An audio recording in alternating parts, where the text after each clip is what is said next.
Gabriel García Márquez es uno de los escritores más influyentes y reconocidos de la literatura latinoamericana y mundial.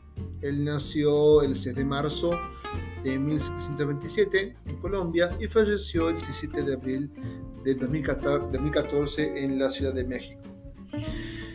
Es conocido por su estilo literario único, caracterizado por el realismo mágico, en el cual se combinan elementos fantásticos y surrealistas con la realidad cotidiana. Su obra más importante, del cual hoy vamos a hablar un poco, es la famosa obra de 100 años de soledad, una novela que narra la historia de la familia Buendía a lo largo de varias generaciones en el ficticio pueblo de Macondo. Esta obra maestra valió reconocimiento internacional y se ha convertido en un clásico de la literatura. García Márquez también escribió otras obras muy importantes, por ejemplo, El amor en tiempo de cólera, publicado en el año 85, Crónicas de la muerte anunciada, publicado en el 81, y El otoño del patriarca, publicado en el 75. Lo importante y de estas obras que lo llevó a lo largo de su carrera a ganar el Premio Nobel de Literatura en el año 82. Referente a lo que vamos a hablar hoy de su obra maestra, 100 años de soledad, es una novela que está estructurada en capítulos sin nombrar, no dando ningún título a ellos. Sin embargo, para facilitar la comprensión del argumento, he ordenado y separado el relato en 4 etapas, que identifican a grandes modos y grandes rasgos los personajes más emblemáticos.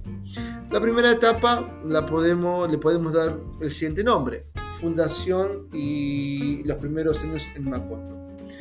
Desde que Úrsula se casó con su premio José Arcadio Buendía, teme engendrar un niño con cola de cerdo como consecuencia del parentesco. Por ello se niega temporalmente a consumar el matrimonio. Esto es causa de que Prudencio Aguilar se burle de José Arcadio Buendía, quien ofendido lo mata en duelo para salvar su honor. Desde entonces, el fantasma de Aguilar lo persigue y José Arcadio decide irse del pueblo. Inspirado por un sueño durante la travesía en la selva, José Arcadio Buendía decide quedarse en ese punto del camino y fundar de esta manera Macondo, pueblo que crece poco a poco gradativamente. El pueblo recibe con frecuencia las visitas de los gitanos. Su líder, Melquíades, trae siempre artefactos y objetos que obsesionan a José Arcadio Buendía. Para entonces, el joven matrimonio ya ha concebido 3 hijos: José Arcadio, Aureliano y Amaranta. Además, adoptan a Rebeca, que es la niña de unos parientes. El incesto es una preocupación constante en Úrsula, quien con los años observa cómo Rebeca y su hijo José Arcadio se enamoran y se casan.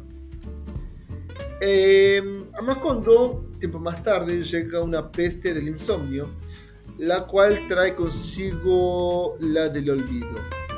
Un brebaje de Melquíades pone al fin a la peste.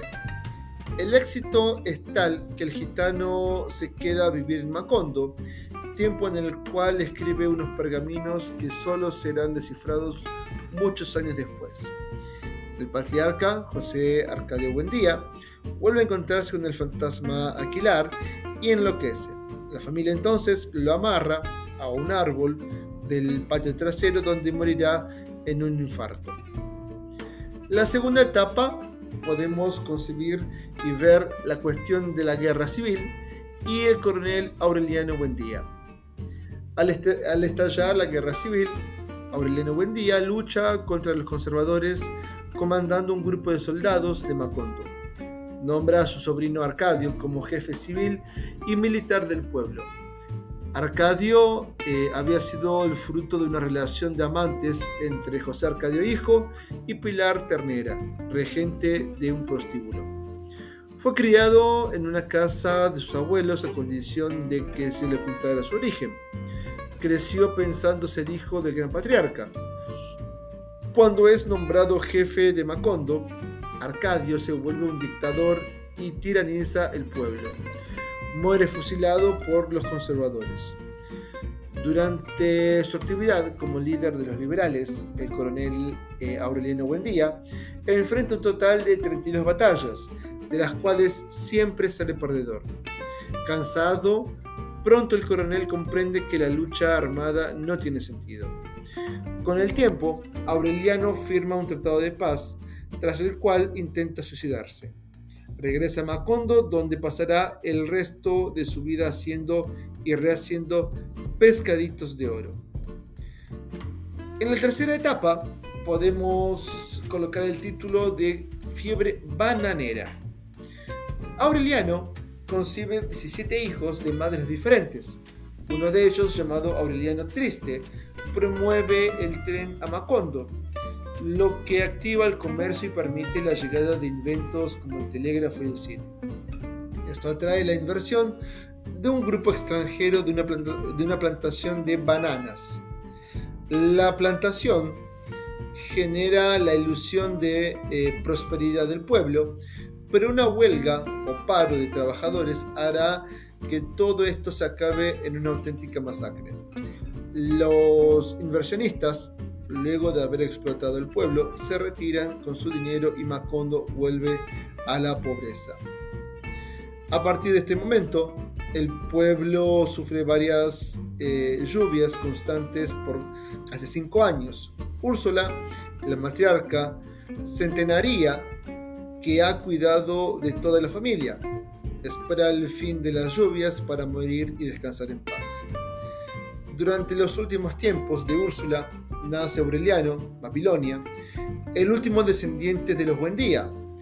Aureliano es hijo natural de Meme y Mauricio Babilonia, un aprendiz de mecánico que siempre es perseguido por el enjambre de mariposas amarillas.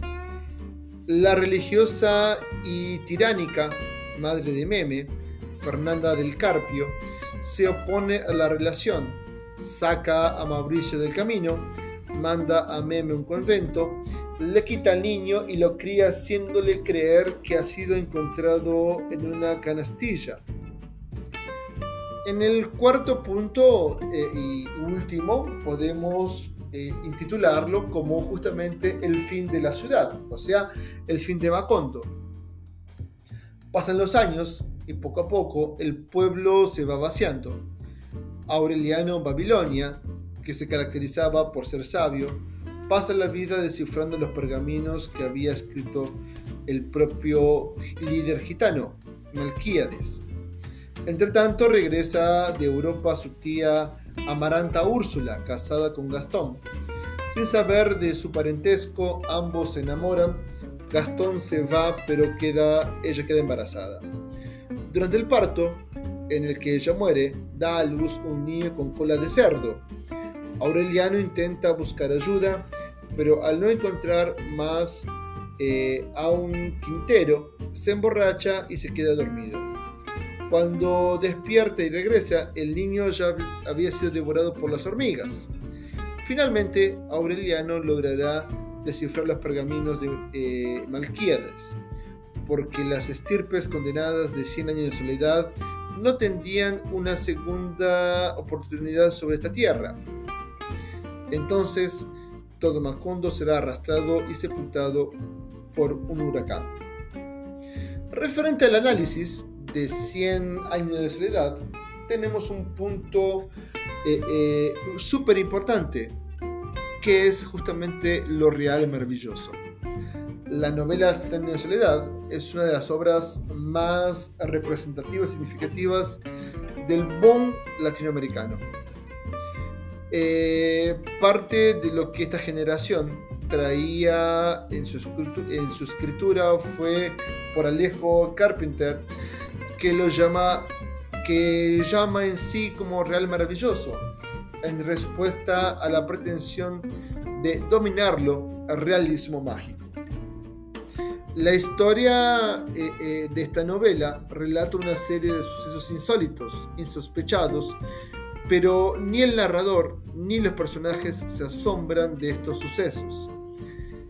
En el universo de la narración, lo maravilloso se remonta y se comporta como parte de la realidad cotidiana, como algo que no requiere explicación. Se trata, por lo tanto, de una transgresión literaria y quién sabe si el orden del cartesiano de pensamiento. Un otro punto que podemos estar comentando es la historia y mito, memoria y olvido, que son justamente los antagónicos. Cada uno de los hechos narrados en la novela se relaciona con una lectura sobre el tiempo histórico, sobre la construcción de la memoria y el paso del olvido. El autor dialoga y conversa con la historia e identidad de su Colombia natal, que es por un cierto modo una imagen donde América Latina puede reconocerse. Macondo no es solamente una palabra sonora, es imagen del árbol familiar que extiende sus ramas para cobijar toda suerte de mitos, prejuicios, anécdotas, valores, sueños y voluntades destinadas al olvido, a la transformación del tiempo. La intrahistoria de la familia Buendía, que es la protagonista, es a la vez un guiño de ojo a la infancia de García Márquez y a la historia con propiamente mayúsculas. Desde un recorrido por la memoria de su Aracata natal, ciudad de propio origen, el escritor pasa a observar el enfrentamiento desde los liberales y conservadores, la llegada del tren, el auge de la fiebre del banano o de la banana, la expansión del capitalismo y sus prácticas de denominación. En fin, el paso de la tradición a la modernidad desde la periferia. García Márquez también dialoga con los valores de la cultura atravesada por toda suerte de relatos míticos y religiosos que tienen un gran poder significativo.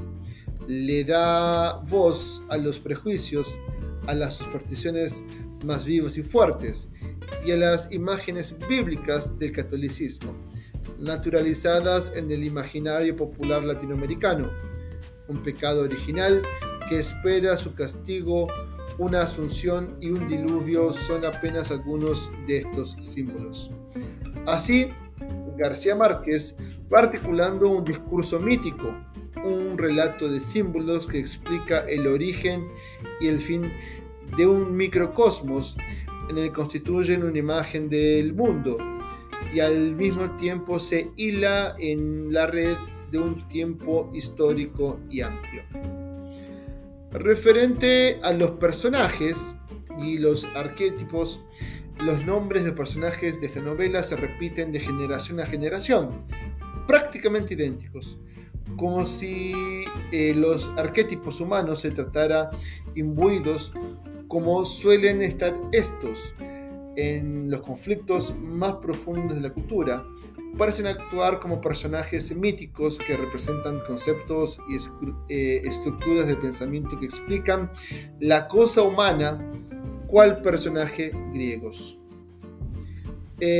Mismo así, García Márquez da un paso más allá cuando otorga nombres similares a cada personaje.